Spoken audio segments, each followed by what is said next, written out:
Saya anggap mereka Abdurrahman Wahid, Nurholis Majid,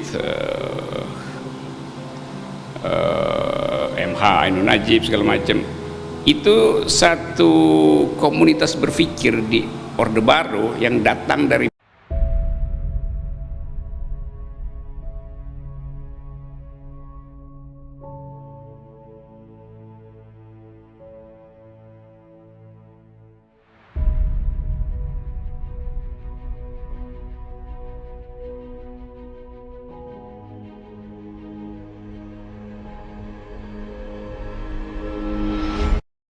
agama. Itu satu aktivitas sosial yang mengikat manusia pada semacam janji atau harapan eskatologis. Jadi manusia selalu berupaya untuk punya harapan ke depan. Salah satu alat untuk menghasilkan harapan itu namanya agama. Cuman salah satu alat, banyak alat lain, dengan novel, dengan tadi imajinasi, dengan gambaran ilmu pengetahuan. Kan di situ kan. Jadi agama ya salah satu fungsi sosial dari orang yang berharap ada masa depan di luar kehidupan hari ini.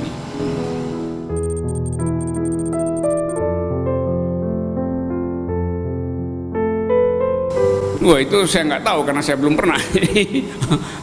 Yang saya bisa bayangkan bahwa ya mungkin orang menganggap itu lembaga yang sakral dan semacam fasilitas terakhir untuk menguji kesetiaan itu.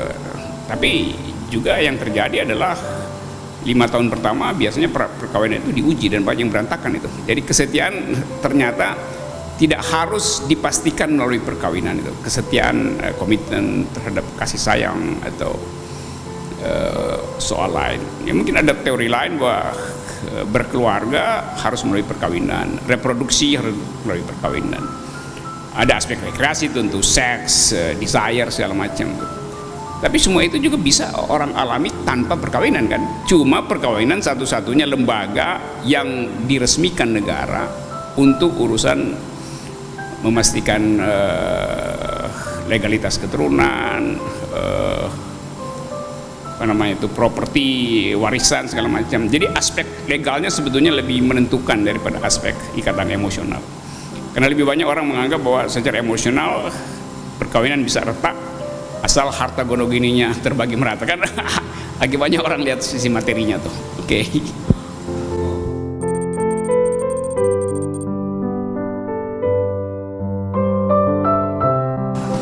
Iya, selebritas yang memperoleh status selebriti dengan cara social climber yang direkayasa, sebetulnya dia nggak yakin bahwa dia selebritis kan.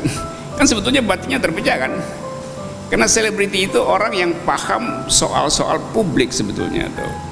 Karena dia paham soal publik, maka publik mengidolakan dia tuh. Nah sekarang di kita, misalnya terutama di Indonesia itu terbalik. Jadi kalau ada semacam skandal kecil maka dia jadi selebriti itu. Padahal skandal itu kita tahu apa makna skandal itu bagi kehidupan publik. Kan selebritas ada manusia publik, jadi dia mesti raise isu publik gitu. Soal environment misalnya saya tanya apa selebritis sih? Sejumlah selebritis Indonesia misalnya yang terus ada di depan kamera itu bisa ngomong seperti misalnya Greta Thunberg yang kemarin jadi Person of the Year di majalah Time. Kan itu soalnya dia bisa ngomong tentang environmental ethics, social justice segala macam tuh. Ya kalau cuma sekedar meliuk-liukkan badan ya kita bisa cari di internet kan. Tapi itulah tahapan masyarakat kita. Belum bisa sampai pada tahap selebriti itu dia mengeksploitasi sekaligus memproduksi value, yaitu public value. Di kita belum sampai di situ. Dan lebih banyak warna lipstick daripada warna otak selebritis itu. Oke.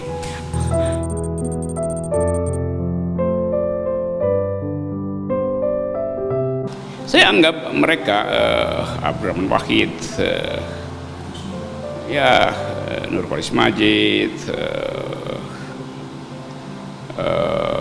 MH Ainun Najib segala macam, itu satu komunitas berpikir di Orde Baru yang datang dari basis basis pesantren, basis Islam, basis komunitas Islam yang berupaya menghasilkan gabungan antara pikiran modern, kewarganegaraan terutama hak asasi manusia dengan dasar-dasar teologi Muslim, teologi Islam itu.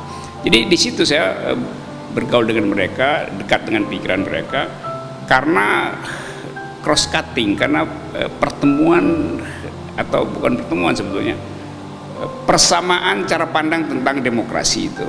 Pada Gus Dur saya kira sama aja, Cak Nur sama tentang sekularisasi, pluralisme pada Gus Dur, pada MH Ainun Najib sekarang pada kritisisme terhadap kekuasaan. Jadi saya anggap mereka tetap hadir dan konsisten untuk merawat akal sehat demokrasi Indonesia. Tokoh-tokoh yang menjaga keakraban berwarga negara dan tidak punya ambisi menumpuk kekuasaan, tidak punya ambisi untuk mengeksploitasi nepotisme. Jadi itu integritasnya ada di situ pada mereka.